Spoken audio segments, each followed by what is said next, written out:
काल विधिमंडळाच्या या परिसरामध्ये मोठा राडा पाहायला मिळाला। गोपीचंद पडळकर आणि जितेंद्र आव्हाड यांच्या कार्यकर्त्यांमध्ये जी हाणामारी झाली, काय एकूण प्रतिक्रिया तुम्ही गेल्या अनेक वर्षांपासून या मंडळामध्ये आहात? खरं म्हटलं तर विधिमंडळाचा आखाडा होतोय, हळूहळू आखाडा हा विधानसभेमध्ये होऊ नये एवढीच आमची अपेक्षा आहे। राजकीय गुंडगिरी वाढली की याचं प्रतीक होतं पक्षाचा असलेला पाठबळाव काही मंडळी अशा प्रकारचं करत असतील तर मला वाटतं योग्य नाही आणि कुठंतरी राजकीय पक्षाने नेतृत्वाने याला कुठेतरी बंधन घालणं गरजेचं आहे।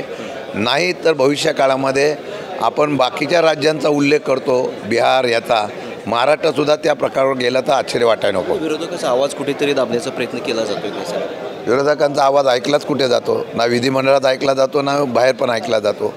विधिमंडळामध्ये सुद्धा विरोधकांचा आवाज अगदी विरोधी पक्षनेत्यापासून विरोधी पक्षाच्या असलेल्या अनेक प्रश्नासंदर्भामध्ये आवाज लोक उठवतात, पण त्यांना संधीच दिली जात नाही।